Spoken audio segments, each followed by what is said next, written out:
Le 24 juillet 2025, la Chambre de première instance 5 de la Cour pénale internationale a rendu son jugement et sa décision sur la peine dans l'affaire le procureur contre Alfred Yakatom et Patrice Edouard Ngaïsona.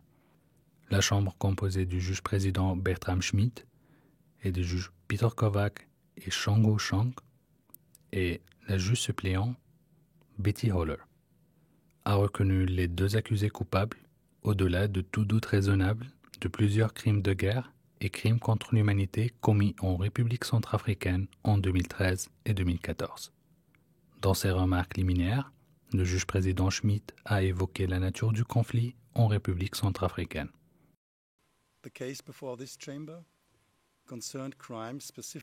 L'affaire dont la Chambre a eu à connaître concernait spécifiquement des crimes dirigés contre des civils musulmans ou des personnes perçues comme telles. Toutefois, la Chambre souligne que dans le cadre de cette affaire, elle a examiné l'histoire récente du pays, ce qui a permis de mettre en lumière les souffrances subies d'une manière ou d'une autre par l'ensemble de la population civile de la RCA du fait des conflits.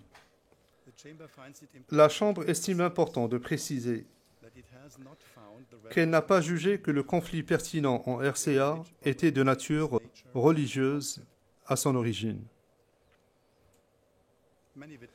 En effet, de nombreux témoins, non musulmans ou musulmans, ont affirmé devant la Cour qu'avant le conflit, ils vivaient ensemble dans la paix. Cependant, les différents groupes ainsi que leurs dirigeants ont instrumentalisé la religion afin d'obtenir un pouvoir politique et économique. Le juge-président a également souligné la complicité et l'ampleur de l'affaire.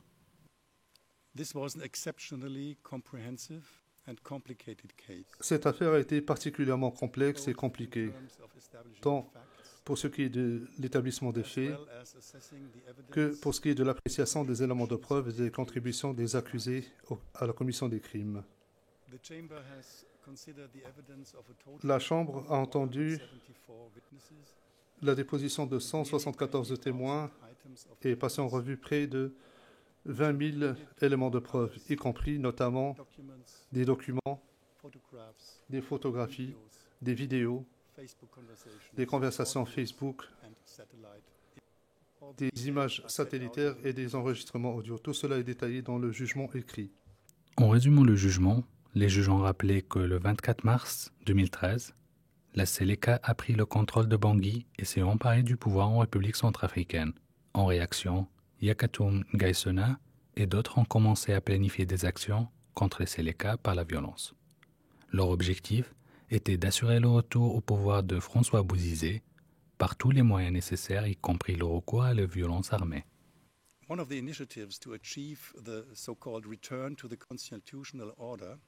Pour atteindre le soi-disant retour à l'ordre constitutionnel, ce qui signifie le retour au pouvoir de François Bozizé, fut la création du Front pour le retour à l'ordre constitutionnel en Centrafrique, le FROCA.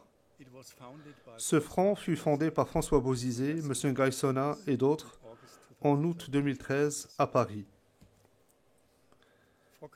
Le FROCA coexistait avec d'autres initiatives, notamment l'organisation de groupes armés qui furent connus collectivement sous le nom d'Anti-Balaka, composés en grande partie de chrétiens.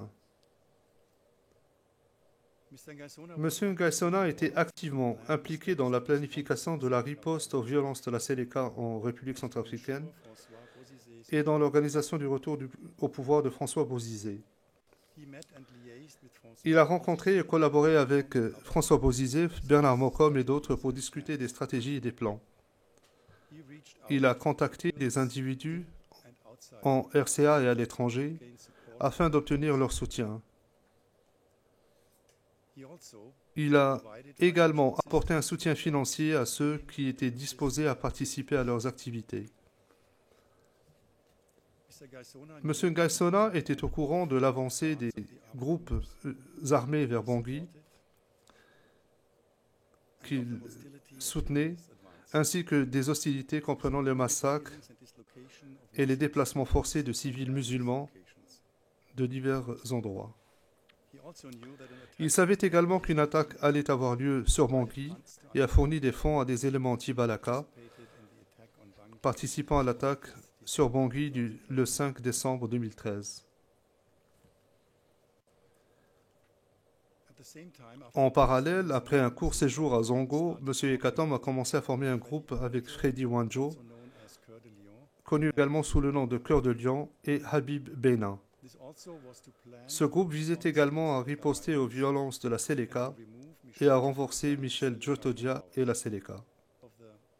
En raison des violences commises par la Seleka et parallèlement aux activités au Cameroun et à Zongo, des groupes d'autodéfense se sont formés ou ont été réactivés dans plusieurs localités de la RCA. Ces groupes se sont d'abord constitués indépendamment, mais ils avaient un ennemi commun, à savoir la Seleka, et ils ont commencé à coordonner leurs activités de plus en plus. Ils ont ainsi formé un mouvement unique, communément appelé le groupe anti-Balaka. Les groupes armés formés dans un premier temps dans les provinces voulaient se défendre contre les exactions et les violences commises par la Seleka. En raison de liens religieux et ethniques, les anti-Balaka considéraient les musulmans en RCA comme collectivement responsables, complices ou soutiens des exactions de la Seleka. Ainsi, les éléments anti-Balaka ont ciblé la population civile musulmane, en particulier dans l'ouest de la RCA. Le juge-président a énoncé l'ensemble des charges retenues contre chacun des accusés et a prononcé le verdict au nom de la Chambre de première instance 5 de la Cour pénale internationale. À la lumière de son appréciation des éléments de preuve présentés dans le cadre de ce procès et comme cela est exposé dans le jugement, la Chambre et par conséquent condamne Alfred Yekatom d'un total de 20 crimes, y compris des crimes contre l'humanité et des crimes de guerre. La Chambre condamne également Patrice Edouard Ngaïsona d'un total de 28 crimes, y compris des crimes contre l'humanité et des crimes de guerre. Comme cela est précisé de manière détaillée dans le verdict rendu par la Chambre, Alfred Yekatom a été reconnu coupable d'un certain nombre de crimes commis dans le contexte de l'attaque contre Bangui, les événements de Yamwara et durant la progression de son groupe sur le long de l'axe PK9-Mbaïki, notamment des attaques à l'encontre de la population civile comme telle, le meurtre, transfert forcé, déplacement et déportation, le fait d'ordonner des attaques à l'encontre contre des bâtiments à vocation religieuse, torture, traitement cruel et d'autres actes inhumains, emprisonnement et d'autres actes de privation grave de liberté physique et persécution.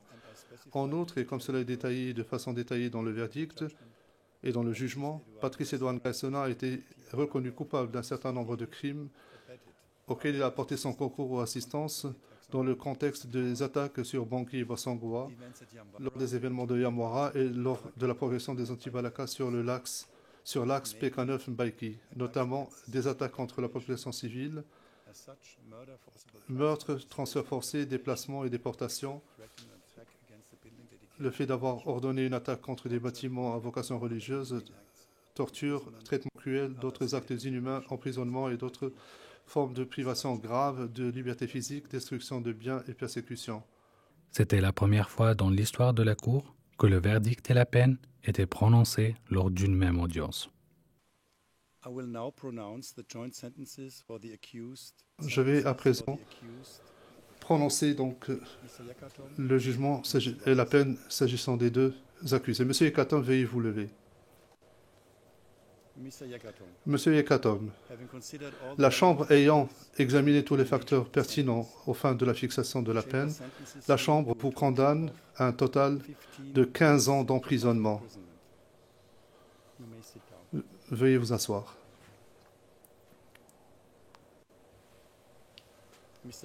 Monsieur Ngaïsona, veuillez vous lever.